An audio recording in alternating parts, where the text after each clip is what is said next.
can code.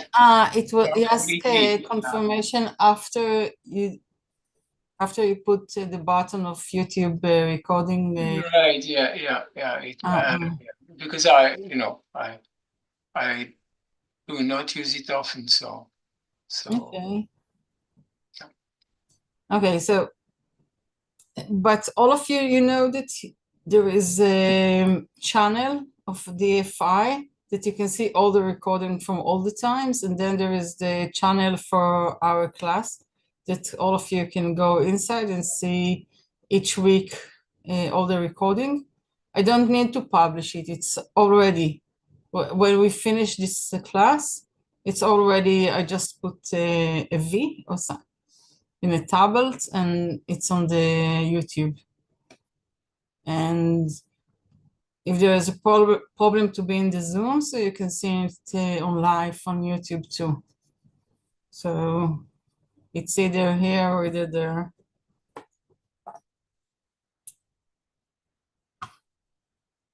ורדה, רואים את העננים שלך. We can see you cloud.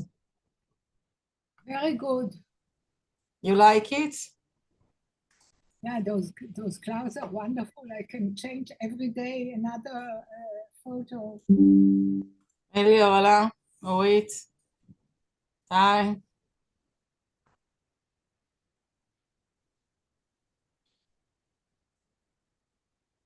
Anyway, it's a form of relaxation.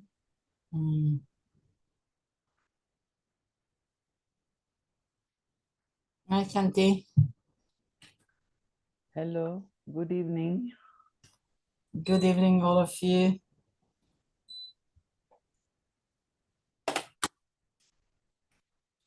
To whom that wasn't here in the beginning, before Geshe is going up, it took Geshe something like 4 days to do the PDF of the question and explanation. She said that each time it will take her less time, but because it took her so many times, so maybe she will announce it in the beginning. Maybe next week we'll not have a class, but then she will explain everything, so we will know what you want to do. Hi, Anira. Good evening. You are on mute. Now you are not on mute. I noticed. Hello, everybody.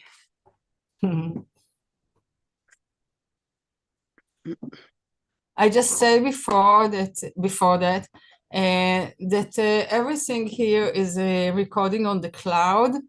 Hi, Geshe.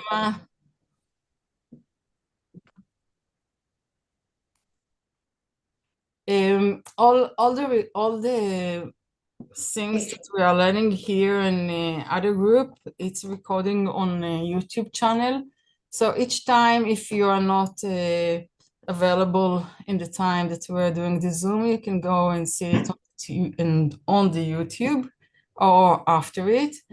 So there is DFI channel, but there is a channel for each class. So when you go to Dharma Friend website, when you go to Geshe Kelsang Wangmo teaching, so you can see in the end of the page there is a YouTube recording, and when you touch it, it opens a window. Then you can go to all the recording. Hi, Geshe, how are you? You're a co-host now, Geshe. Just a moment. View speaker. Geshe. You're on mute, Geshe. Sorry, I didn't realize. Are you going to display the prayers, Dalit? You want me to do it, or you want to start with the prayer before? No, just that you do it as usual.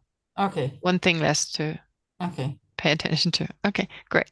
But let's start with a short meditation. Some breathing, mindfulness of the breath.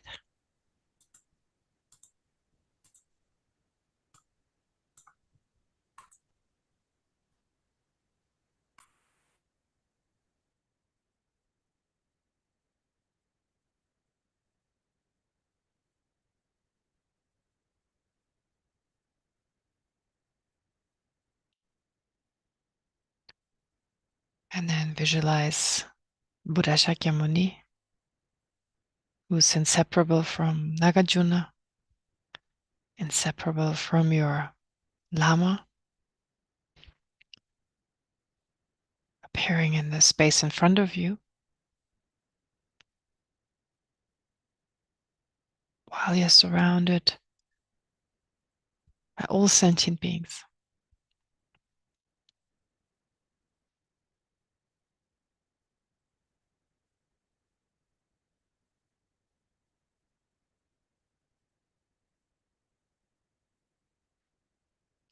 And then start with generating affectionate love towards all sentient beings.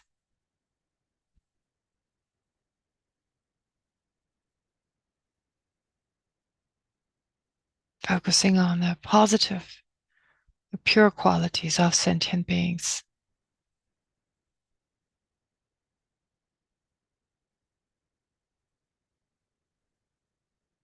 Considering them endearing and lovable, deserving of our love.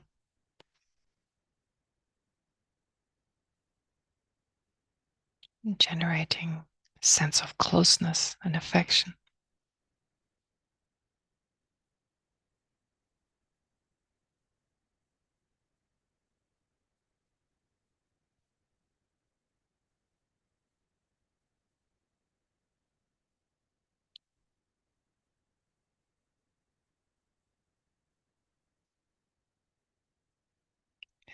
And then focusing on there are 3 types of sufferings, and all of the types of suffering generate great compassion. An affectionate mind that not only wishes for all sentient beings to be free from sufferings and its causes, but also wishes to assist sentient beings,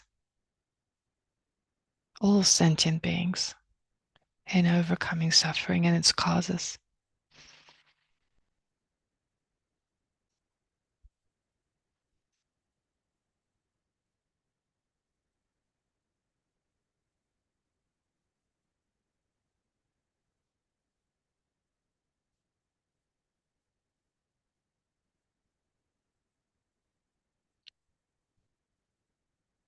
Great compassion then gives way to the altruistic attitude that is now determined and ready to take personal responsibility for helping sentient beings overcoming suffering and its causes.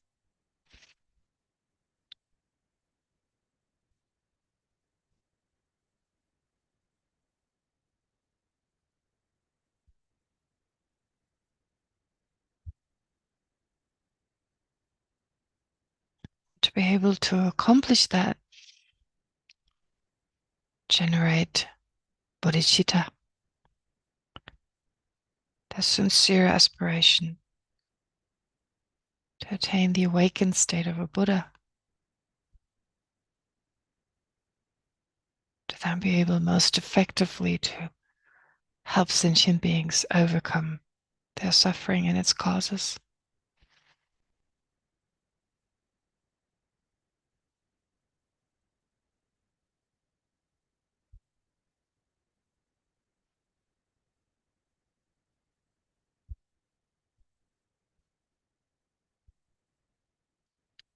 And it's also the mind, or the motivating mind for continuation of our study of the Precious Garland.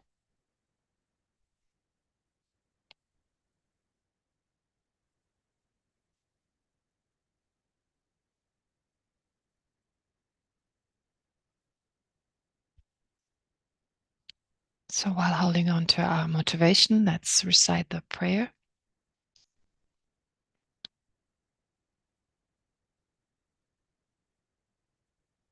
I go for refuge until I'm enlightened, to the Buddha, the Dharma, and the Supreme Assembly. By the accumulation of merits, of practicing generosity, and so forth, may I become a Buddha to benefit all sentient beings. I go for refuge until I'm enlightened, to the Buddha, the Dharma, and the Supreme Assembly. By the accumulation of merits of practicing generosity and so forth, may I become a Buddha to benefit all sentient beings. I go for refuge until I'm enlightened, to the Buddha, the Dharma, and the Supreme Assembly. By the accumulation of merits of practicing generosity and so forth, may I become a Buddha to benefit all sentient beings. Great, thank you. And then we'll start with the Lamrim. Oh no, that was the wrong file.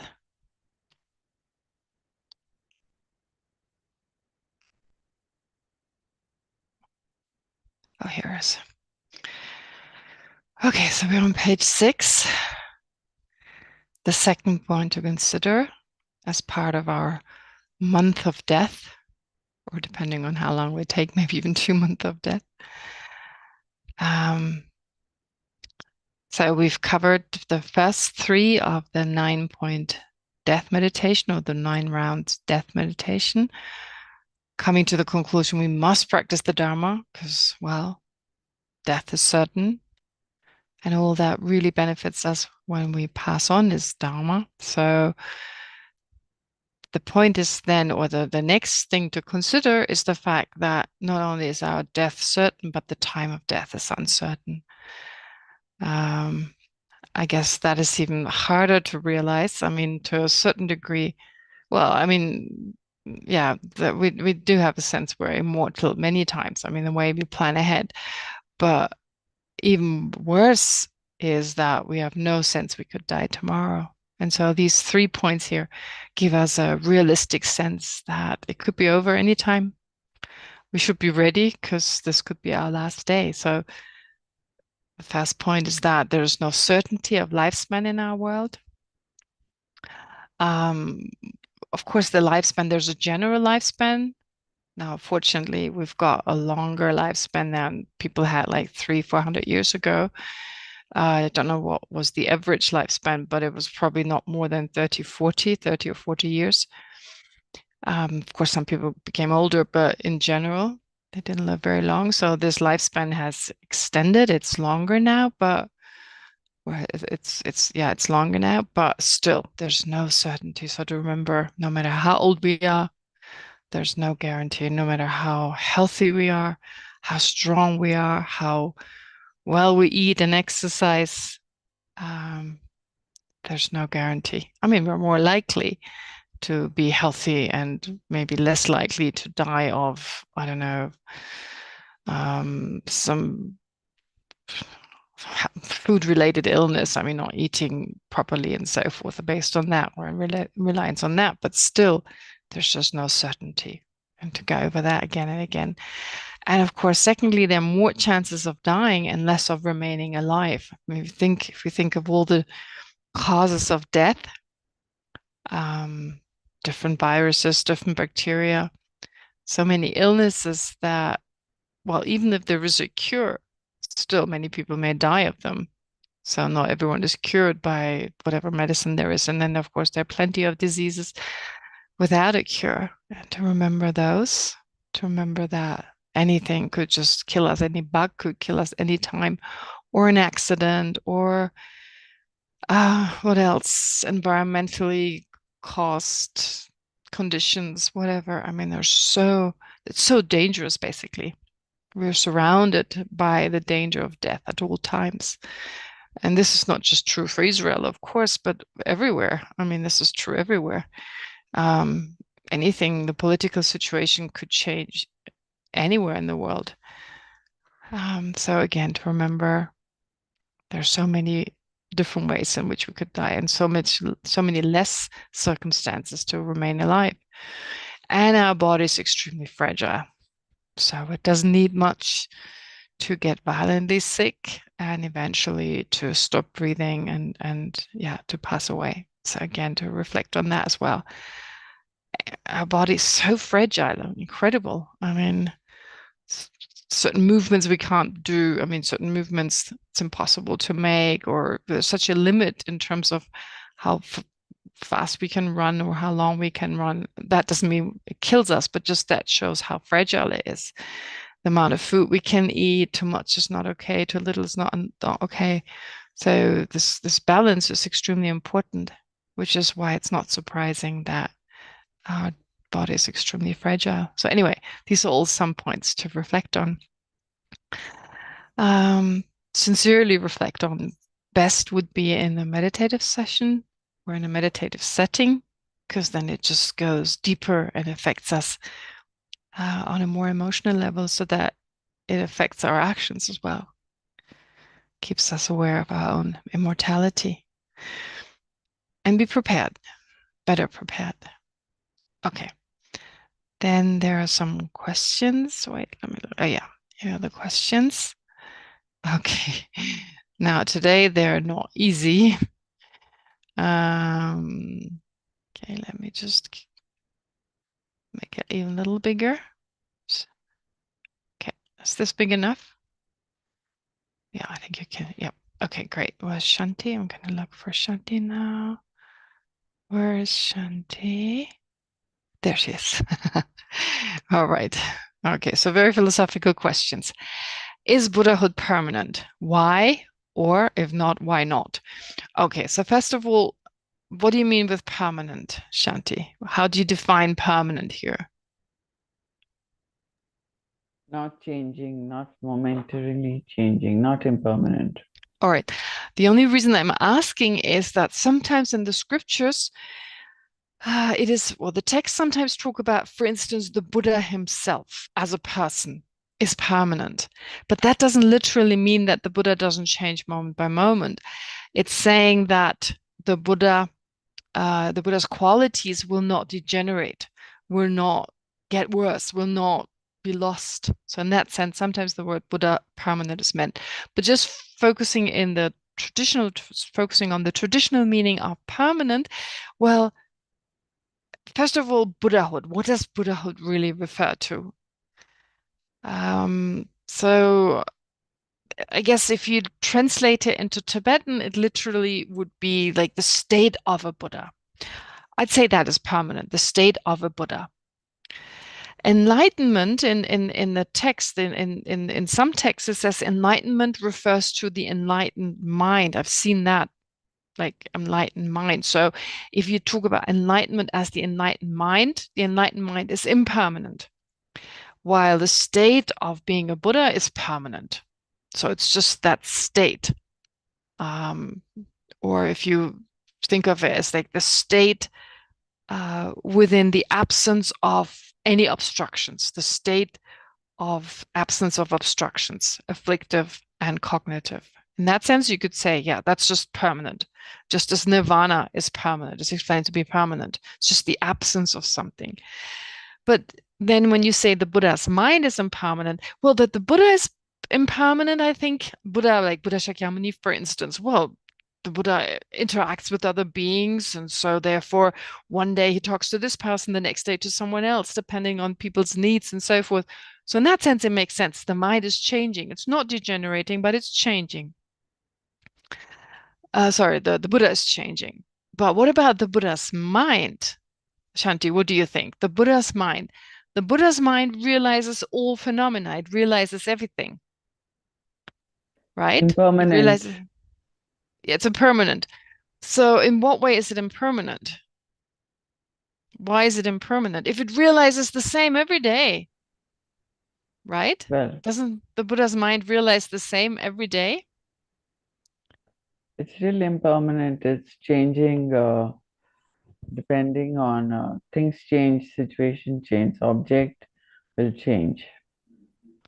Okay, so since the objects change, the mind changes as well. But then the mind perceives the past, present, and future. So even though you change, for instance, but the mind perceives you yesterday, you today, you tomorrow. So the mind perceives always the same, although the things are changing. But if the Buddha were only to perceive the present, you're right. If the Buddha were to always perceive the present, I'm not saying you're wrong, but then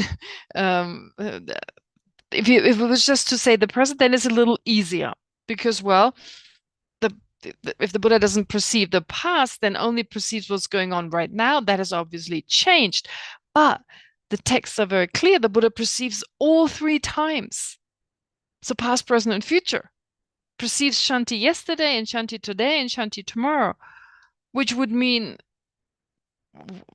the object changing, but still the Buddha perceives each moment of this object. So in what way does it change? Do you see what I'm saying? Does it make sense what I'm saying? Well, in the Pramanavartika, the second chapter, this is answered. There's also this debate, like the Buddha perceives always the same at all times. But the difference is that which was the future yesterday has become the present now. So what was yesterday's past, what yesterday was the future is now the present.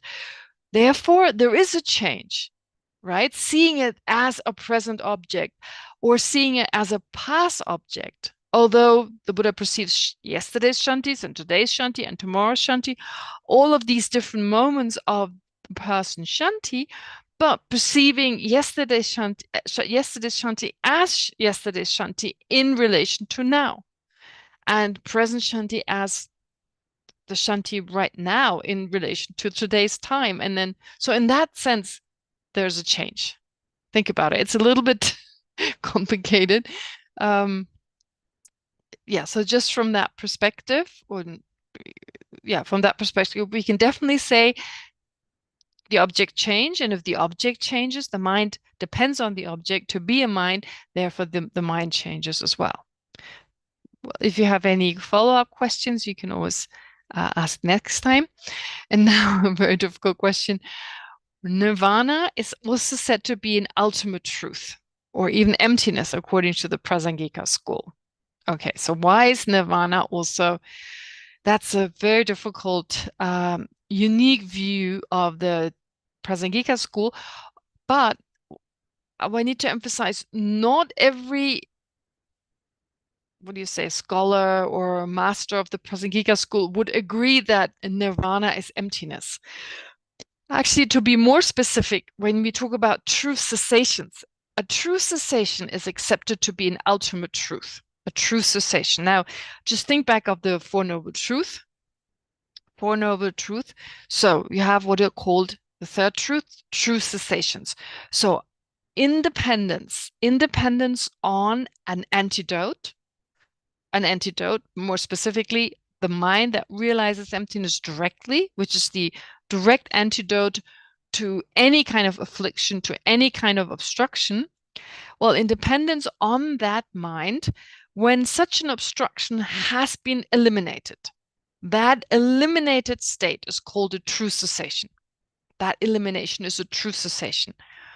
Now, in the Prasangika school, they that is an ultimate truth. There's a scholar called Jamyang Shepa. He's the textbook author, for instance, of Drepung Gomang, of the monastery Drepung Gomang. So he actually says that a true cessation is also emptiness, but there are others who would disagree. For instance, the textbook author who we followed, called Benjen Sonadharpa, he's the textbook author, for instance, of Drepung Loseling, and of the IBD and of some other institutions. So he says, no, a true cessation, the eradication, independence on an antidote, a direct antidote to the mind realizing emptiness directly, that kind of elimination, that kind of cessation is an ultimate truth, but not emptiness. Emptiness, Benjen Sonadharpa argues, is the ultimate nature of phenomena. It's the mode of existence of phenomena. Its object of negation is something that has never existed. While a true cessation is also an absence of something. It's an absence of obstructions, but they have existed at some point. So emptiness is the absence of inherent existence that has never existed. So on the basis of every phenomenon, you can say it lacks inherent existence. Therefore, emptiness exists on the basis of every phenomenon and is said to be the true nature, the ultimate nature of every phenomenon. But then the absence of obstructions, and an absence, of course, that came about through having realized emptiness directly. So that absence, well, its object of negation has at some point existed, and it doesn't exist. So that kind of true cessation, that absence of obstructions, doesn't exist on the basis of all phenomena. So Panchen Sontrapa therefore argues, and others argue, it's not emptiness. It's an ultimate truth, but it's not emptiness. But then still the question remains, why is it an ultimate truth? Why is a true cessation an ultimate truth? This is really difficult. It's not easy. Oftentimes when it's explained, well, first of all, scripture is cited, which is not enough. It shouldn't be that. It's good to know where it explains that, but the reasoning is most important. Anyway, for instance, Nāgārjuna's 60 stanzas on reasoning, they talk about, they indicate that a true cessation, the cessation of an obstruction, is an ultimate truth. Likewise, the clear words of Chandrakirti also mention that. Those are usually the sources cited. Lama Tsongkhapa mentions it in the inside part of the Lamrim, and in other texts as well. So, but what is the reasoning? And this is what's difficult. Very difficult. It's not easy. And there's a lot of debate on this. But just to try and put it simply, when a yogi realizes emptiness directly, so think, you're a yogi, and you're now realizing the lack of inherent existence of all phenomena. All that appears to your mind is emptiness. It's helpful just to think, I mean, although we may be far from being such a yogi, well, in my case, I'm definitely far from it. In your case, I don't know. But anyway, if you just kind of visualize this, you're in this meditative equipoise, you're sitting there, you're totally focused, full concentration. What are you focusing on? Lack of inherent existence. Nothing else appears to your mind but emptiness. Which means your mind, having no appearance of any conventional truth, having, of course, no appearance of inherent existence, your mind realizes the emptiness of all phenomena. Okay? So when you're on the path, for instance, the Mahayana path, you've reached the path of seeing, you're now in that meditative equipoise, your mind is totally absorbed, fully concentrated, as a union of calm abiding and special insight, fully focused on just emptiness. It realizes the emptiness of all phenomena, and therefore it also realizes the emptiness of your own mind. Of your own mind, right? Okay. Now, realizing the emptiness of your own mind, let's now say you move on to the path of, now what is it called? There's the uninterrupted path, and then you move on to the subsequent, no, it's not the subsequent periods. Pachamelam, Namjulam. Namjulam, how do you say Path of release. Yeah, the path of release. Okay. So the mind realizing emptiness directly, it is now, well, while it realizes emptiness, also the emptiness of one's own mind, it eliminates now certain obstructions on the path of seeing. The intellectually acquired afflictive obstructions, they are now eliminated. So a coarse type of afflictions are eliminated. Then as you're realizing emptiness directly, still focusing on the emptiness of all phenomena, the object doesn't change. There's a point when you achieve the cessation of the particular coarse afflictions that the mind previously was eliminating and now has eliminated, right? So again, it's almost like there's the analogy, like your mind is like someone kicking out a thief, right? Kicking out the thief and then closing the door so that the thief can't come back. So you have these two stages of this mind realizing emptiness directly, when the mind is kicking out these afflictions, these intellectually acquired ones, and when that process has been completed, they are gone, but you're still remaining with the object realizing emptiness directly until you arise from that. Now, during that second part, which is called path of release. It's the release. It's when you have this, when you've attained the first type of cessation. The mind that realizes emptiness also realizes that cessation. So that being an ultimate truth, since the mind realizes ultimate reality, well, there's no problem that it also realizes that cessation. But the question is why? Why realize that cessation? Well, in terms of the fact that it's an absence, that it's just the lack of these now eliminated afflictions. So there's no problem with that, because the mind realizing emptiness directly can only perceive absences. Only perceive an absence. So it's not a positive phenomenon. It's not an affirmative phenomenon. It's just an absence. So in that sense, no problem. But why exactly this particular absence? Why the cessation of one's own afflictions? Now, the explanation some of my teachers used to give was this. Think of the emptiness of the mind.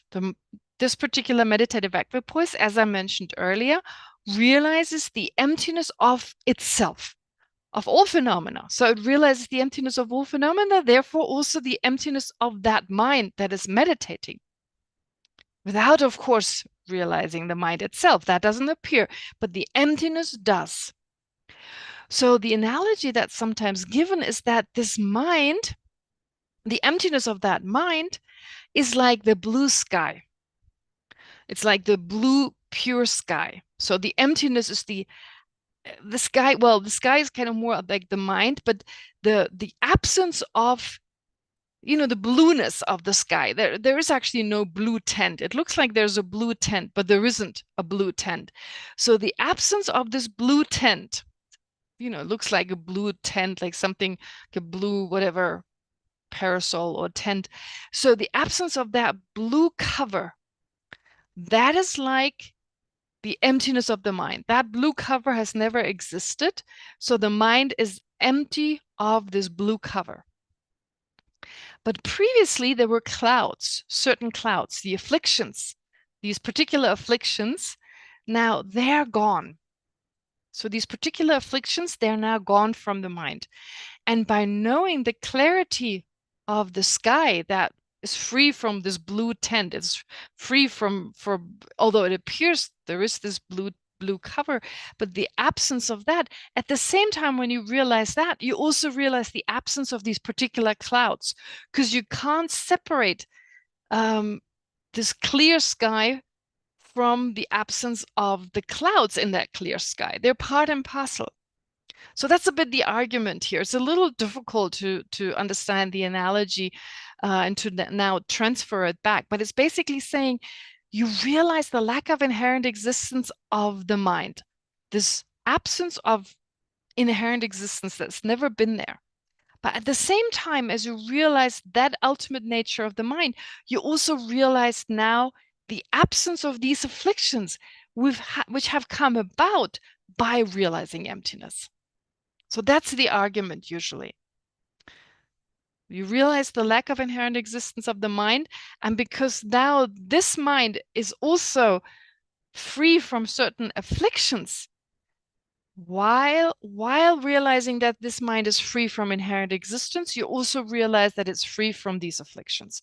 So that's just another way of saying you realize the true cessation on the basis of your mind. And that's therefore also an ultimate truth. Oh, that was really complicated. I didn't think it would take that long, but it's a really difficult question. And there's definitely more to be said about it, but I hope I gave you some idea, Shanti. Does that? Thank you, Geshe-la. Help? Okay, great. Snee, go ahead. You raised your hand. Yeah, thank you, Geshe-ma. Actually, Shanti's question then prompted a question on the same lines, Geshe-ma. So I also have thought that, of the Four Noble Truths, the first, second, and the fourth are conventional, and the third is an ultimate truth, as you were explaining. But then I was thinking, when we were reading Nāgārjuna's Fundamental Wisdom, somewhere in that text, how he talks about samsara and nirvana being essentially the same. And then that made me think then isn't cessation also a conventional truth? Like, so I got confused. Well, when it says they're essentially the same, that doesn't mean that one has to be a conventional truth just because they're essentially the same. You can say emptiness and your emptiness and you are essentially the same. You and your emptiness are essentially the same. You could say that in the sense that both lack inherent existence. What does it mean they're essentially the same? For instance, samsara and nirvana, they're essentially the same in the sense that they're only in relation to certain factors do we say samsara. Only in relation to certain factors do we say nirvana, right? So suffering and happiness is another pair. In relation to one thing, we call it suffering. In relation to something, no, I shouldn't put it this way, but it's in relation to certain phenomena, we talk about suffering. In relation to certain phenomena, we talk about happiness, but they both lack inherent existence. Only in relation to certain things, we label these two. So essentially, they lack inherent existence. Now going back to samsara and nirvana, or going back to your emptiness and you from a certain perspective, we talk about you as a person. You are labeled in relation to many different factors. We label snehi. In relation to many different factors, we label the emptiness of snehi. But they both lack inherent existence. But that doesn't contradict the fact that your conventional truth and your emptiness is an ultimate truth, although they're essentially the same. Or from the point of view of the lack of inherent existence, they're the same. Now take samsara and nirvana, same idea. Okay? Yeah, thank you so much. That helps. You're welcome. A lot. Okay, sure. And now about rich and poor. Where's Shmuel? Oh, there you are. There, I almost missed you. Okay, there you are. Okay, about rich and poor in the 8 worldly dharmas. Would you agree that in general it's better to be rich than to be poor? I have one question, Shmuel. Is there anything in between?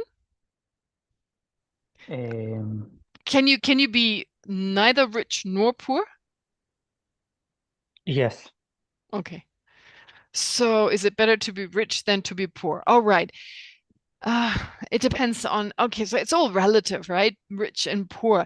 Like so poor, I don't have anything to eat. I may die tomorrow. I have no time to practice the Dharma. I have to do, then it's better to be rich. But poor as in like in relation to like a millionaire, I'm poor. Yeah, that's okay. I don't have the same worries. I don't have to pay all the taxes and I don't have to worry about thieves stealing my stuff and so forth. But anyway, let's not even get into that. So is it better to be rich than to be poor? I think it's good to be in between, to be rich as in like all the worries that come with being rich or poor. So like a middle way is good. If you do, would you agree that it's reasonable to strive to be rich and avoid being poor? Okay, if I had to choose between the two, okay, better to be rich. Yeah, all right. Better have than not. Better have than not have nots. No, never mind. I can't say that. Anyway, so the point is basically, yeah, better to have certain things that you're able to survive and, of course, most importantly, be able to practice the Dharma. Having the time, having the leisure to do your practice. Anyway, so if you agree with this as well, then how does one strive to be rich and avoid being poor while not being attached to the 8 worldly dharmas? Now, my question is, if you're poor, are you not going to be attached to the 8 worldly dharmas? Are you saying if you're rich, you strive to be rich, then there's more likely attached to the 8 worldly dharmas, and if you're poor, you're not attached to the 8 worldly dharmas? Is that what you're arguing, Shmuel? No, not necessarily if you are rich, but if you strive to be rich, yes. I mean, striving. Oh, so to strive, I could ask, if you strive to become a Buddha and avoid being an ordinary person, will you also be attached to the 8 worldly dharmas? If you strive to attain nirvana and avoid samsara, is there also the danger you become attached to the 8 worldly dharmas? No. Why not? Because you're striving. Because nirvana is not one of the 8 worldly dharmas. Okay, that's true. But also you're arguing, okay, to be rich, you're striving, but does striving mean you have to be attached? You see, what are the eight worldly dharma? You're attached to gain, and you're attached to not experiencing loss, right? So just wanting to gain, wanting pleasure, then even an arhat would be under the control of eight worldly dharma, because an arhat wants to be happy, wants to have pleasant experiences, and doesn't want. So it's just an intuitive part of our mind, wanting to be happy and wanting to avoid suffering. There's nothing wrong with that. You know, one of the most basic what do you call it, principles of Buddhism. We want to be happy, we don't want to suffer. Here, this wanting is not necessarily it's not an attachment, it's just a natural tendency of the mind. Therefore, I would argue just wanting something or striving for something doesn't mean to be attached to it. Therefore, wanting to gain something and not wanting to lose something. So, for instance, a lama wants to gain disciples, wants to gain, it sounds weird, but wants to benefit as many people as possible, strives towards benefiting as many people as possible. So would that also be out of attachment? No. So avoid being disciple-less. Not because they want to show off and, you know, oh my God, look how many disciples I have. How many have you got? Oh, you have one less, I've got more. Not like that, but they're still striving towards something. So therefore, I don't think striving in itself or avoiding something have to do necessarily to do with attachment. Of course, a spiritual person isn't. Why would they strive to be rich and avoid being poor? But you see what I'm saying. The point I'm trying to make is just striving to be rich and avoiding to be poor doesn't mean you have to be attached to the eight worldly dharmas. But the moment you say you strive with attachment to be rich and avoid being poor, well, then by definition, you are acting on the eight worldly dharmas. Yeah. Does that make sense? Shmuel? Yes, but I admit I don't understand how to. I mean, like, maybe if you could give some sort of practical advice, like in daily life, how does one think, okay, I want to be poor, I want a raise in job, but I don't want the attachment. So how does one think of it? Okay. Don't think that being rich or being poor, that's not the main problem. It's our attachment in the first place. So as long as we have the afflictions, then of course we'll be attached to anything, about anything. Okay, anyway, Edward just raised his hand, but just a sec. So therefore, it's most important that we, oh, there's a cat fight going on. I don't know whether I can hear it. It's most important that we work with the affliction. So whatever affliction is stronger, whatever affliction, for instance, if we have a lot of attachment to being rich, for instance, well, then to think of the disadvantages of being rich. Is it really a solution to my problems? Does it help me, and so forth? I mean, just meditating on the disadvantages of having too many possessions, of having too much money, for instance, that is an effective way to reduce our attachment to being rich. Does that make sense? Yes.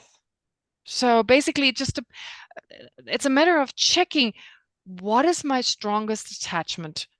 Just being rich itself, I mean, there are definitely a lot of people who may have a lot of money, but they're not really attached to it. If they're poor the next day, okay, fine. I mean, I don't know many people there are, but there may be some people who are. So their attachment is directed at something else. Maybe they're attached to women, or they're attached to reputation. I don't know. So the point is here, it's not the object itself, it's the attachment. So what is the object, of course, in our case, subjectively, it is a particular object, but that's not true for everyone. So we need to check, what is the strongest attachment, and then work with that. What are the disadvantages of the object I'm attached to and so forth? How does my freedom, how does it rob me of my freedom, for instance?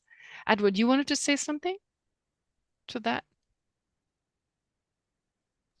Yes. Mhm. Yes, thank you. If I may, I Sure. can recommend, if anyone has 2 hours and possibility, to see a movie by Wim Wenders called Perfect Days, about Days. being poor, attachment, and happiness. Wim Wenders. Okay. Wim Wenders. It's Okay. his last movie. It's the story of a man cleaning toilets in Tokyo. Definitely a poor man by any, at least Western standards. Oh, okay. All right. Thank you. Yeah. So maybe it's a good idea, yes, to watch that movie. What's it Days. called? What is it called? Perfect Days. Perfect Days. Okay, Perfect Days. Okay, great. Thank you. So these are all the questions. Now we can go back to the text. Well, I prepared this study material. So this was really helpful getting your feedback. So I tried to put it, where is it? Oh, here it is. Yeah. So this is based on your feedback. Some of you asked me to summarize or suggested to summarize the different verses, which I did. So first you have the text itself as part of the study material. I call it study material. You have the text itself, and then there's a summary of the different sections. The way I just divided the sections is, well, you have the title of the text and the translator's homage. Both, by the way, the title and the homage are from the translators. So these are put together. There's not much here to say, and I only added a few questions here. Now with the questions, because I had to finish it in time. So these questions, I don't know, I didn't have that much time to think about it. And as I continue, hopefully I'll come up with better questions. You're not required to answer them in class. This is more for your personal time. If you're interested in studying this deeper, to try and answer these. Well, if you, for instance, come across some questions you cannot answer, you can always go back to the text and read it with that in mind, like where do I find it? Because many of the questions, you'll find them in the text. And actually, it's interesting the way we were trained to study. We were trained to study in such a way that we read a text, you always read it in the back of your mind that someone will ask you about this. Someone may come bring a debate. Maybe someone will quiz you on this. Maybe someone will, so you always find for something that someone can debate on, and you read it very differently. And even nowadays, I read things differently. Like, is it contradictory? What it said earlier, is it contradictory to, does it in any way contradict it? You're so trained. And that is very beautiful because you pay you pay attention in a different way. First of all, it's just a matter of time that you understand the text. It doesn't matter how complicated it is. It's just a matter of time. You need to read it again and again. You need to look up a few things, but in the end, you'll understand it. So you go into reading a text with the mind, like, if it's important to you, I will not give up until I understand it. So many times when we studied, this involved reading it again and again and again, taking a break and going back to it, always with a relaxed mind until you got to it. And sometimes, of course, there were questions, but the way, when it came to questions, of course, you can always ask a teacher, or nowadays, I have teachers I can basically call up and ask them, but I don't want to. If I have a question, I want to stay with it for some time. I write it down, or sometimes the question is so important to me, I don't need to write it down. It's in the back of my mind. And I think about it again and again. I take a break, I think about it again, and try to come to an answer myself. Sometimes I feel like, yeah, this is the answer. That's it. I don't need to. Or I read something, I come across something, and there it is. Sometimes I'm not sure. Then I check with my teachers to check whether my answer is correct or not. And sometimes it turns out it is, and sometimes it turns out to be only half correct, or it could be totally wrong. But the point is, I use my own mind. And I don't just obsess over it for hours and hours and stop sleeping. No, I take breaks in between, of course, because the mind needs to, again, rest. Situation changes, new impressions and so forth. And sooner or later, you find the answer. And that's a very powerful way to learn the texts. So with these questions, maybe it gives you a sense that you read already when you read. So even if you haven't seen the question for a particular section yet, but when you read the section, oh, this could be asked of me, this could be asked of me. So am I paying attention to this, that, and the other? So in that way, you read differently, you get able to retain the information and also reflect already on the text while you're reading it. And so the understanding comes faster. This is just a matter of training it. Anyone can do it. So reading with a very attentive mind, but the mind is already reflecting. Oh, does this make sense or not? How does this relate to this former? And so you read slowly, don't have to rush it, but get a better understanding. And so these questions helpfully help you going. Some of them you're just being quizzed, but there are some questions that you don't find the answer in the text. And there are only few. I couldn't come up spontaneously with so many, but anyway, think about it. Take some time, think about it. For instance, when we say in the beginning, the verse of homage, there was this decree that when the texts talk about ethical discipline, what do the translators pay homage to? The omniscient one, the omniscient mind, or the omniscient one, Tamche Khenpa. Yeah, so Tamche Khenpa can mean, it means omniscient one. It can refer to the mind or to the Buddha himself. Anyway, or when it's related to wisdom, it's Manjushri. But why? Okay, Manjushri is pretty easy, but why is it the omniscient one when it comes to ethical discipline? Why is it Buddhas and Bodhisattvas when it comes to concentration? When the main topic is concentration or meditation, why is it Buddhas and Bodhisattvas? So here, you just need to apply logic. You need to apply your own understanding. Anyway, so this is for the questions. You can always bring them to class. Maybe I choose a question here and there to address in class, but this is more for your private study. And then you have all the verses. Again, there, as I said, I divided the material into the different verses. So you have the first verse, you have a summary of the first verse, then you have questions for study. Okay, so again, some of them, most of them, you find the answer. For most of the questions, you find the answer in the text, requiring you to pay attention.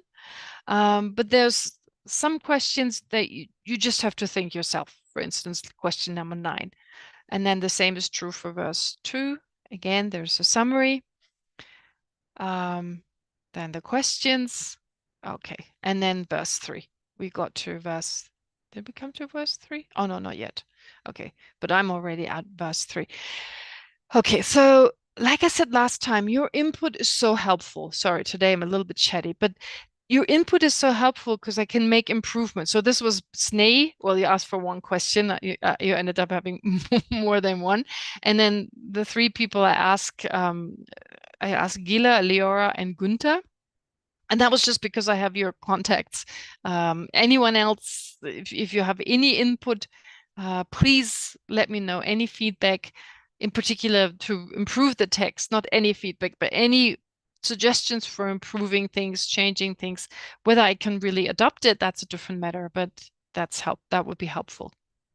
All right, great. So this is the study material. This is for your private time when you read the text. And one more thing, because of this material and also preparing the handout, it took me a long time this week, which is not a problem in the sense that for the next preparation, it won't take me that long. Now I had to do the first 3 verses basically and the introduction. So of course it took me a little longer. For the future, it won't take me that long. But because I have some other important work, I won't be able to have class this coming Monday. This coming Monday, we'll take a break, but that's only for one class and we'll continue, of course, afterwards. I hope you'll understand, but it's basically because of the study material. All right, having said this, let's go back to the text. Okay, Precious Garland, here we go. All right, so this is where we got to. We're still with the promise to compose the text. And now, as Gyaltsabje explains it, I will explain to you the fully virtuous Dharma, so that you may give rise to the Dharma within yourself, right? We got to this part. We spoke a little bit about why it was addressed, why it was directed to a king, directed at a king. So this we've covered. And now the question is, well, the next part is now, what do these words mean? Fully virtuous. What does it mean, fully virtuous? Fully virtuous. It's a little difficult to translate this word in Tibetan from the Tibetan. It kind of chikdu. Chikdu means like just one. It's just one thing. It's virtuous. But yeah, fully virtuous makes sense to translate it as fully virtuous. It's not completely, it's not entirely, but it's like just that. So I've chosen fully virtuous. Anyway, I explained to you the fully virtuous Dharma. What is the difference between this Dharma and that Dharma? Is there a difference or not? I mean, we just read it and believe they're the same. But in the debate, for instance, you look at everything from all sides, from all perspectives. So could they be the same? Are they the same? Are they different? So every aspect is analyzed just to get a better sense, a better understanding of what Nāgārjuna is saying. Anyway, so Gyaltsabje explains this. The fully virtuous Dharma in the first line refers to the causal aspect of the subject matter expounded in the text. So remember, we talked about the subject matter. What is the main subject matter? And the main subject matter is divided into the causal aspect and the resultant aspect. So this text talks about, the subject matter from the point of view of the causes. So the causes are the causes of higher rebirth and the causes of the highest good. Actually, it includes all Dharma practice, because all Dharma practice is a cause for higher rebirth or a cause for the highest good. So basically all practices are included in that. So the causes of higher rebirth and the causes of the highest good, all the methods that are prescribed in the text, all the Dharma methods or Dharma practices, they protect us from falling into the lower realms of existence and from being uncontrollably reborn in cyclic existence. So it doesn't protect us from being reborn in cyclic existence. The point is uncontrollably, because being reborn in cyclic existence is not necessarily something, it's not necessarily negative, is it? Right? Can you think of someone who's reborn in cyclic existence and it's not a negative thing? Yeah, of course, right? The Bodhisattva. So, but not uncontrollably. That's the point. Uncontrollably. That's important. So these different methods, they protect us from that. Okay. The causes of higher rebirth include the practice of the 10 virtues. Yeah, makes sense. So any kind of virtuous practice. The causes of the highest good can be divided into the causes of liberation and the causes of enlightenment. So that's not difficult. The causes of liberation, what do they include? Renunciation. So the causes for liberation. But is renunciation, for instance, a cause for enlightenment as well? Yeah, absolutely. Can you think of renunciation? Okay, so to kind of present a kind of debate. What is the entryway into the Mahayana? Okay, wait, let me just make sure I see all of you. Just a sec. What is the entryway into the Mahayana? What is it that you need, or let me phrase it differently. What kind of mind do you have to develop? What is the entryway in the sense, like what marks the first moment of entering into the Mahayana path? The entryway into the Mahayana path. What is that? Yes, Shmuel, go ahead. Chitta. Bodhicitta. Yeah, oh, sorry. Bodhicitta, yes. Yeah, bodhicitta, great. Okay, what is the entryway into the Hinayana path?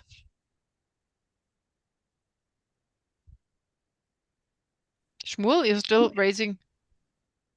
I don't know, frankly. Okay, Shanti? What is the entry? Renunciation. Oh, so a Bodhisattva enters the Maya and the Hinayana path? No, yeah, so it's a good point, but Okay, Bodhisattva enters the Hinayana path because Bodhisattva has renunciation. Edward? Renunciation is a I wouldn't say a prerequisite, but one also has to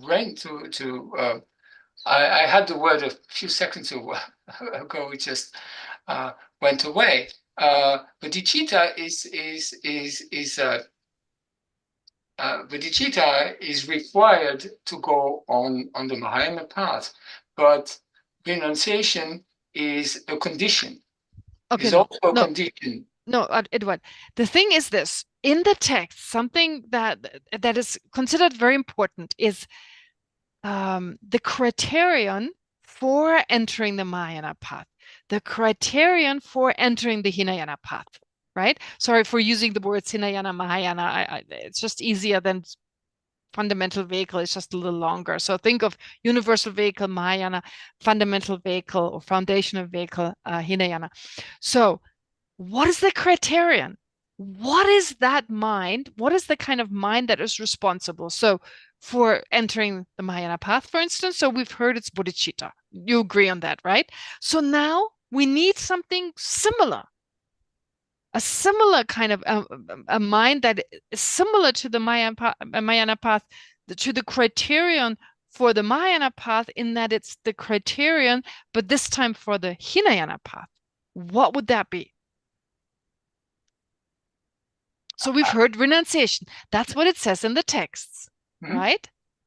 Okay, so let me take someone else first. Shmuel, you wanted to say something? Yeah, go ahead. No, I also think it's uncontrived renunciation. That's what I think. Uncontrived renunciation. Okay, that's good. You added the word uncontrived. But does a bodhisattva not have uncontrived renunciation? I would say yes. So is a bodhisattva has a bodhisattva entered the Hinayana path? Yes, I would say yes. So is a bodhisattva on the Hinayana path and the Mahayana path? Yes. So is the bodhisattva's main goal self-liberation? No. Because they're on the Hinayana path.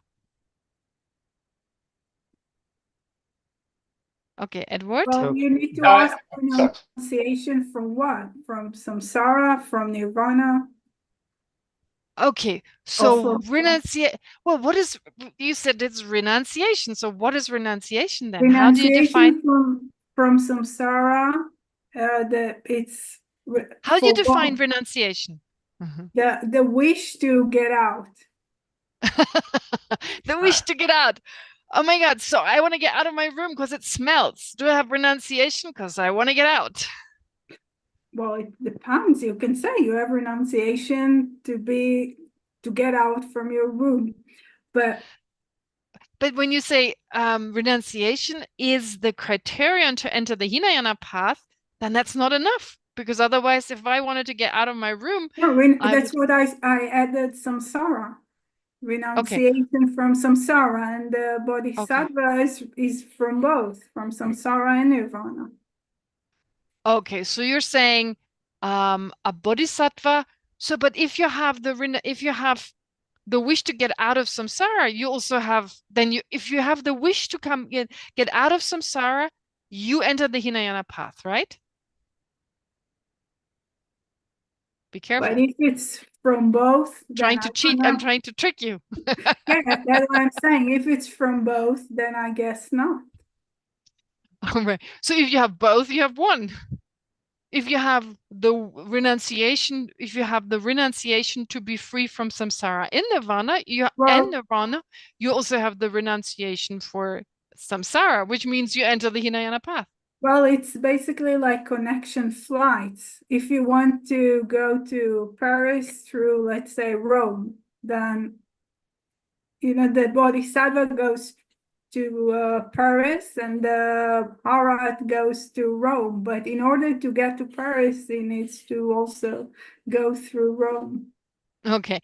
So the thing is this, yeah. I mean, the thing with the renunciation, actually, we have to define it slightly differently. Now, Orit makes a good point about samsara and nirvana. Okay, I just see you've raised your hand. Sneh, go ahead before I say something. Yeah. I was just going to say, in terms of necessary and sufficient. So renunciation in terms of for self-liberation is necessary and sufficient for an arhat, but renunciation is only sufficient, is only necessary but not sufficient for bodhisattva. They also need to have the mind conjoined with bodhicitta to enter the Mahayana path. So I was looking at it from that point of view. All right. So Sneh, let me just reformulate what you're saying. The renunciation of a bodhisattva is not exclusive to... Oh, that was my mouse. Just a sec.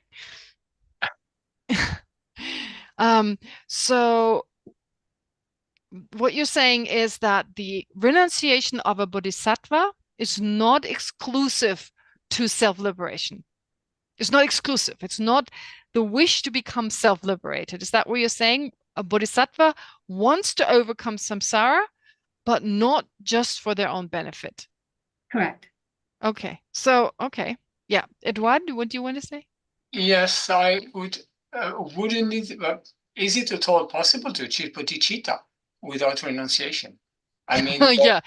Good question. So, is it at all possible to generate bodhicitta without renunciation? What makes you think that it's not possible? What makes you doubt? Mainly because of the 10 virtues. If one is still attached and not committed to the 10 virtues, if you do not erase all the attachment, etc., and do not live according to the virtues, how can one then get to the level where one could get to bodhicitta? Because you're still doing things, thinking things, and behaving contrarily to the, let's say, requirements of becoming a fully enlightened bodhisattva and achieving But that's usually not the main reason. There's a very specific reason. What you're saying, okay, all right, but there's a very specific reason. It's more direct. What could be another reason? What kind of mind? So in order to become a bodhisattva, you have to generate bodhicitta. So think along the lines, you have to generate bodhicitta. So what needs to precede bodhicitta? What kind of mind do you need to cultivate? What types of mind do you need to cultivate in order to generate bodhicitta? What minds? What minds do you definitely, as part of the causes that give rise to bodhicitta? There are two techniques, thinking of all sentient beings having been our mother and so forth, and equalizing, exchanging self with others. What minds come to mind? What attitudes do you have to generate? Anyone? We do it before. Equanimity. Equanimity, okay. And what comes after that? What comes after equanimity? We do it every time before we... Sense of closeness and feeling kindness. What's called? It's affectionate love. And then? Affectionate love. Then? Wanting to repay the kindness. Am I going too fast? No, it's affectionate love, great compassion, and the altruistic attitude, right? Every time before the session, we go through them. I may not name them, but it's that feeling of closeness, the feeling of finding sentient beings endearing, having concern for sentient beings. That is a fondness for sentient beings. That's affectionate love. That then takes us to great compassion, and it goes to what? The altruistic attitude. So the wish for sentient beings to be free from suffering. I want all sentient beings to be free from suffering. Not just suffering of suffering. That's easy. I want them to be free from samsara. Why would I want that for all sentient beings if I don't want it for myself? Right? I love my samsara. Why, if I feel so close to sentient beings, would I wish them to be free from it? I wouldn't. So you have to have, in order to have great compassion, you must have renunciation. Okay, very important. Okay, anyway, so having said that, the renunciation is different of those two. Reed makes a good point about the Bodhisattva wants to overcome samsara and nirvana, but that's actually not usually, you could take that as well, but I think even more than that is the focus on samsara. You want to overcome samsara, but also with the other sentient beings in mind, so you don't lose sight of your responsibility for other sentient beings. Therefore, the renunciation of a person on the Hinayana vehicle, there's not that attitude of taking responsibility for others, of wanting to take all other sentient beings to that same state. It's like it's not seen as possible. I think it's mainly not seeing this as possible. For them, it's not a reality. Probably it's not that they have not amazing love and compassion for other sentient beings, but just not considering that a possibility. So therefore, I can realistically, their attitude is, I can realistically I can attain liberation, but I can't lead all sentient beings to that state. So therefore, it's just self-liberation at the exclusion of everyone else liberation. So they only aspire to that, while the Bodhisattva also has in the back of their mind that affinity for all sentient beings, right? But so both qualify to be called renunciation, but the criterion for the Hinayana path would still be self-liberation, wishing to be self-liberated. Yeah, okay. Anyway, sorry, that was a little longer, but since I started with this study material, might as well challenge you a little bit. Just a sec. Going back to the text. Okay, so let's go a little bit through the text. Let's read through it. Anyway, so the causes are, you have the causes of liberation and the causes of enlightenment. The causes of liberation, they include renunciation and the wisdom realizing emptiness, and the causes of enlightenment, of course, include the wisdom realizing emptiness that is conjoined with bodhicitta. We'll talk more about this, along with the practice of the six perfections. Anyway, yeah, even it's actually the renunciation is also conjoined with the wisdom, but since I didn't explain what kind of renunciation it is here in particular, I would have taken too much space, taken too long. I just wrote them separately. But anyway, we'll talk more about it later. So these causes are the Dharma as they give rise to the resultant Dharma. Again, I'm here quoting Gyaltsab, high rebirth and the highest good. They are the resultant Dharma. So they are the resultant aspects of the subject matter set forth in the Precious Garland, since we've talked about these aspect, subject matter and so forth. This resultant Dharma is what Nāgārjuna is referring to in the second line of verse 2, when he says, so that you may give rise to the Dharma within yourself. So the Dharma in the first line refers to the causes and conditions, the methods, so that you may then attain the resultant states, higher rebirth and the highest good. The causes are described as fully virtuous because they are virtuous at every stage of practice. So virtuous as in beneficial, enabling us to accumulate the capital, the virtue, the positive potential we need to then accomplish our goal. So in the beginning, the middle, and the end. Ethical discipline, such as the 10 virtues, is the Dharma that is virtuous at the beginning, as it leads to rebirth in the human or celestial realm. Human and celestial realm. The wisdom realizing emptiness is the Dharma that is virtuous in the middle, as it guides practitioners of both the foundational and universal vehicle towards liberation.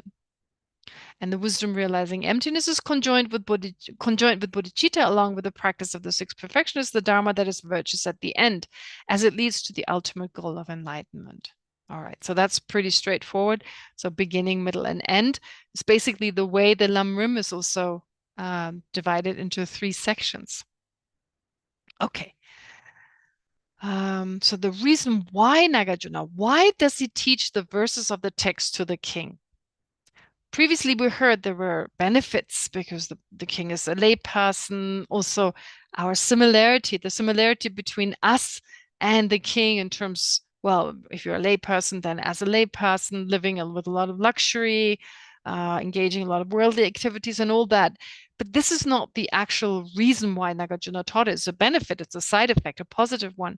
But here, there's an important aspect that is described, which is being a suitable vessel for the Dharma. So in the last 2 lines of the 2nd verse, Nāgārjuna reveals his reason. Why did he teach the Dharma, the verses of the Precious Garland, to the king?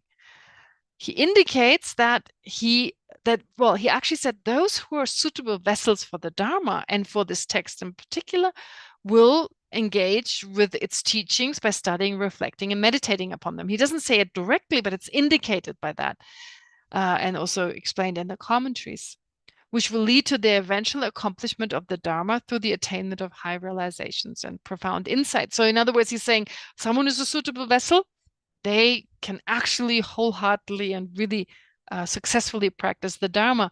So with this reference, Nāgārjuna implies that the king is such a vessel. So it's really saying the king is a vessel for the Dharma. Now, all this is all fine, it's not difficult, but most important is, what does it mean to be a suitable vessel of the Dharma? And this is where our own, again, our own practice in particular comes in. Now, many of the aspects we discuss in here, they may be a little bit removed from us, they may seem a little abstract, but we need to always go back to finding where this is relevant to us. And some are more directly relevant than others.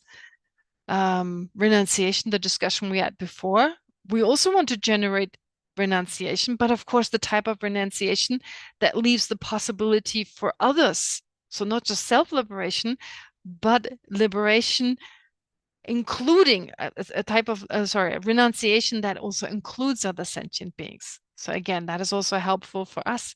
But here, there's certain qualities we need to have. So certain qualities in order to be a suitable vessel. So this directly concerns the king, but indirectly, of course, Nāgārjuna is talking to us. So as to the meaning of a suitable vessel of the Dharma, Ayadeva, for instance, says in his 400 verses that such a person has 3 qualities. An unprejudiced, intelligent, and interested listener, and so forth, is called a vessel. No, and so forth, but these 3, unprejudiced, intelligent, and interested. Okay, now unprejudiced. We have just about the time to say a little bit about that. Are we unprejudiced or not? Again, something to check, to be open, to be honest.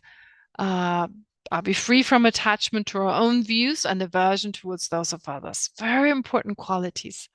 So a vessel of the Dharma, they're not opinionated and have no preconceived notions or biases, even if some of the teachings seem unconventional or challenge their existing beliefs. This means approaching the teachings with a beginner's attitude, ready to learn and grow, and with a clear and open mind, which is essential for genuine spiritual inquiry and transformative understanding. That's the first one. Are we prejudiced or not? I mean, this should be in general for all teachings, not just for the Dharma. To be open to hear new things, to learn new things. And that's the beauty, even if you study the Dharma in detail and you're able to distinguish between the Buddha Dharma and other religions or other spiritual systems, you'll find the similarities and you find you can learn from all of them. So to keep this openness, of course, we have a sense, oh, this suits me better, this is not my thing, but that doesn't mean you're opinionated. You're not biased. Just personally, on a personal level, this suits me better, but to still be open and have that understanding why someone is doing it and not judging them for what they're doing, but getting a better understanding of where they're coming from, and also have a sense of how we can learn from others. This is also something I want to say. This is the last thing. So today it's a little longer, but we'll have less time for meditation. But one thing I want to stress, the other day, Boas, you all know Boas. He's now in Nāgārjuna and he brought a group of people. So we talked about debate. I got together with them and we talked about debate. And debate, they wanted to know like the benefits of debate. And there are about 20 points I could come up with. Incredible benefits it has. So one benefit, and this is in relation to what I'm talking about right now, is you really learn to put yourself into the shoes of the other person. You have a debate partner every time. You need to understand where they're coming from, why they're thinking the way they think, because you're trying to see the inconsistencies of that person. You're trying to debate. But oftentimes you find it's just a different way of looking at things. You really learn from the other person that it's a different way of seeing things. So even though you're debating, you're arguing, but you're not necessarily disagreeing. It doesn't mean you're disagreeing. It's just part of this exercise of going deeper and understanding better. So it's not about defeating the other person, winning the debate or anything. It's rather learning to understand where they're coming from, right? Getting a better sense. And there's so much we can learn from other people. And even though they have different views, but we learn that these views can be very valid. And even if they're not valid, if they're destructive, of course, there's some very destructive views, but without coming with hatred and just resentment, but at least understanding why these views come about. And that if we had been in the same circumstances as this person, well, we probably would have had these views. And so we don't condemn people. This is a very beautiful exercise, this debate. If you do it for long enough, it really helps you to be less prejudiced. Or did you raise your hand? Yeah, it doesn't make sense, because if you are prejudiced, then you can be prejudiced toward the Dharma, and then you're already a good vessel, or you are prejudiced against the Dharma, and then why would you want to learn it? It doesn't make sense. In what sense? So being And unprejudiced. they like putting it first. Oh, putting it first is, well, to have this openness, like Yeah, being unprejudiced. but what I'm saying is that if you have prejudice, towards it the can be Dharma, either towards the Dharma or against the Dharma, then the person that comes to learn is already for the Dharma. It's not against the Dharma. But look, the thing is, like, the Dharma is not like one teaching. I mean, there's so many teachings, right? So you can be open to some teachings, but you find other teachings, you're not open towards other teachings. So you reject some versus, others that you're open to. So this openness towards all the teaching, I mean, just a curiosity and an openness, right? So instead of saying, so of course, if you're totally closed, then like no way you're going to study the Dharma. If you're totally prejudiced towards the Dharma, as in like, I don't like it, but then being kind of open towards some ideas, but not towards others, well, then you would have a problem, wouldn't you? Maybe I don't understand your question, honestly. No, but that's my fault. I have a weird mind, but for me, it's more important to have interest, and well, intelligence doesn't hurt.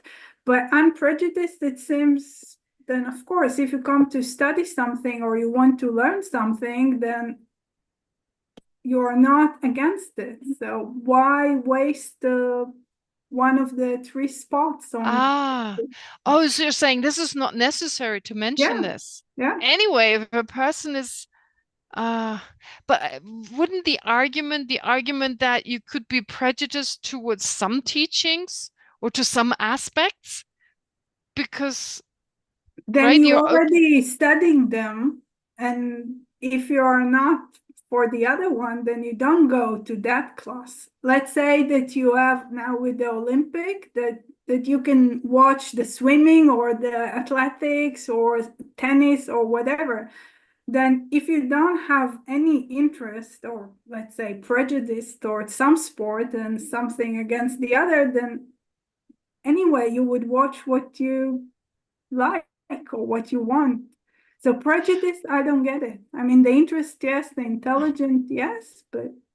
All right, I have to think about it again, because I'm a little bit tired now as well, so my mind is not working. It's nothing wrong with your question, but Edward, maybe you've got an idea. Yeah, I was thinking that if one is prejudiced towards the Dharma, like we mentioned, To me, it resonates that I would have the tendency to accept things without looking at them, without having this, at least what is highly recommended, to have doubts, questions, and then accept what I'm learning, and not being. The fact that I have a tendency or some affinities toward learning the Dharma doesn't mean that I have to be prejudiced towards the Dharma. I can still be unprejudiced, still have this tendency, and be able to question every sentence that you are saying, Geshe, and then accept it or do not accept it. So you're saying like you can have an openness, but still agree or disagree. Exactly. Yeah. Orit, what do you think? May I say something? Yes, of course. In the line of what Geshe said to you, Orit, I can study, for example, Chittamatra. Then when we move on to Prasangika, I'm prejudiced against it. I'm not open to hear because I'm so very much into Chittamatra. Being prejudiced there would be an obstacle, right? So you can be prejudiced to some or to all. If I'm prejudiced to the Dharma, I won't enter, you're right. But I need to keep an open mind whenever I learn whatever. To be a proper vessel here is to keep an open mind for these teachings. Orit, what do you think? I'm trying to think about what Edward said. It's like not to have opinion before or something like that. Having an opinion is okay, but not being opinionated. So that's slightly different. So this hard-headedness, I'm right and they're wrong. You see, like this, it's not.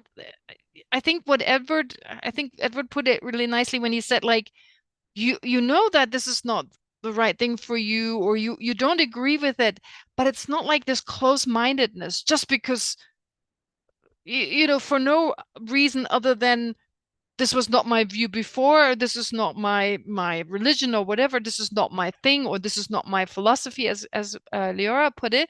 So therefore I don't even want to, so I'm not even open to it. So I think it's like this first step of just being open enough, receptive enough to first listen, and then I can decide. Does that make sense? Yeah, I'll think about it. Yeah, I will too. No, I think it's interesting to have this input, like for instance, or what you're saying. I need to also rethink it. Anyway, Shima, yes, please, Sneh. I just wanted to say, because I sometimes have that prejudice. Like I remember when I first started studying Vajrayana, my mind just automatically couldn't take in the symbolism, the imagery. It was so, especially coming from like a Hindu background where we don't really study Vajrayana anymore now. It just took so much trust actually in my teachers that this is actually, it's a different way of looking at everything, but it's very beneficial. And I could feel myself not being open or receptive to that particular view.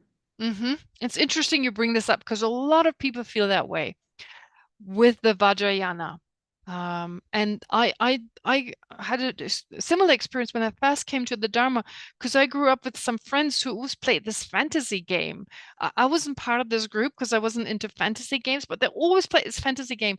And to me, Vajrayana in the beginning was like this fantasy game, it's like this continuation of this fantasy game. I was like, but yeah, so I had to first understand why this is done and how profound it actually is. And despite maybe some similarities, it's nothing like that game. And yeah, so a lot of people, Sneh, you're not the only one. I've met quite a few people who have this resistance. Yeah. And but also this is the both of your stories are that you come with prejudice. Yeah, exactly. But prejudice only in a certain area, you see. Yeah, but you come with prejudice, not right. Unprejudiced. But that's why we have to be unprejudiced. So to be a suitable vessel, you need to be unprejudiced. And so what's important is to check, am I really open to everything? Or is it like, oh, this part I like and the rest I don't like? without just being biased right from the beginning, without really analyzing. So a suitable vessel should be open to everything. And then, of course, as Edward pointed out, then you come to see, okay, for me, this is better now, but this is not. But that's for a different reason. You have been open to it, you have analyzed it, and you've taken the parts you're ready to take. Right? Anyway, this is a great discussion in the sense of, well, it makes it just more accessible. Understand, what does it mean? Do we have this particular attitude or not when it comes to, well, so many aspects of the Dharma? It's not just the teachings, but everything surrounding it, because it comes in this whole package of like culture and so forth. So being open to it, I don't mean we need to take it on, but to understand it and then say, oh, this is for me and this is not for me. Anyway, time is up. We have only a little bit time for the dedication. Sorry, today we didn't have time for meditation, but next time definitely, which is not going to be next Monday. So not on the 19th, but on the 26th, we continue. Okay. All right. So let's still take a moment for our dedication. Spend a few moments just focusing on the breath.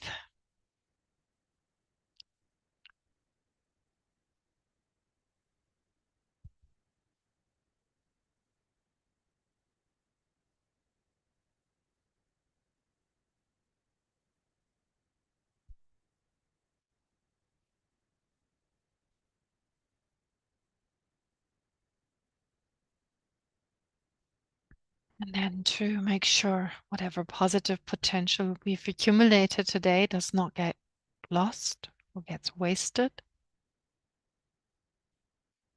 So let's use the power of our mind to dedicate it most importantly towards our own awakening.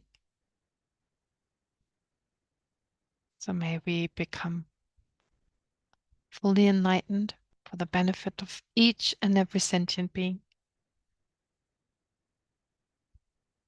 And to accomplish that, may we always have spiritual guides, spiritual masters. May the masters, like His Holiness the Dalai Lama and all other great lamas, have long and healthy lives. And may, of course, this positive potential we've accumulated have a positive effect on the people around us, on our environment, especially regarding the situation right now. May all those who suffer, all those who are in captivity, may they all become free. And may all those suffering from wars and conflict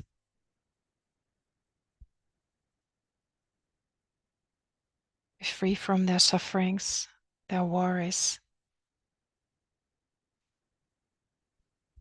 and overcome their resentment and hatred for the other side. Instead, recognize what we have in common.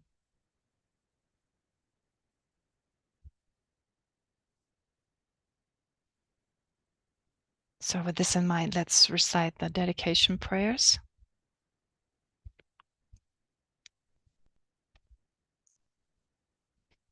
Through the merits of these virtuous actions, may I quickly attain the state of a Guru Buddha and lead all living beings, without exception, into that enlightened state. In the land encircled by snow mountains, you are the source of all happiness and good.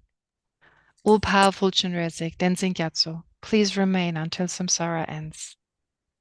May the precious Bodhi mind, not yet born, arise and grow.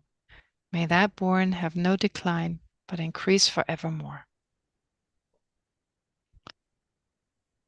All right, thank you very much. And Thank you. please remember what we talked about today.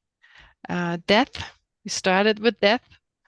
So reflecting again on the different points of death and reflect on whatever else we spoke about today, especially the whether we have the qualities of being a suitable vessel for the Dharma.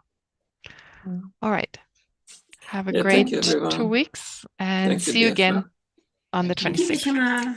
Good Okay. night. Good Good night. night. Thank you, DFI. Bye-bye. And Thank you. also, Snehi, thank you very much for suggesting the questions. It's brilliant. And thank you, Geshe-ma, for sending. Thank you, Geshe-ma. Okay. Bye.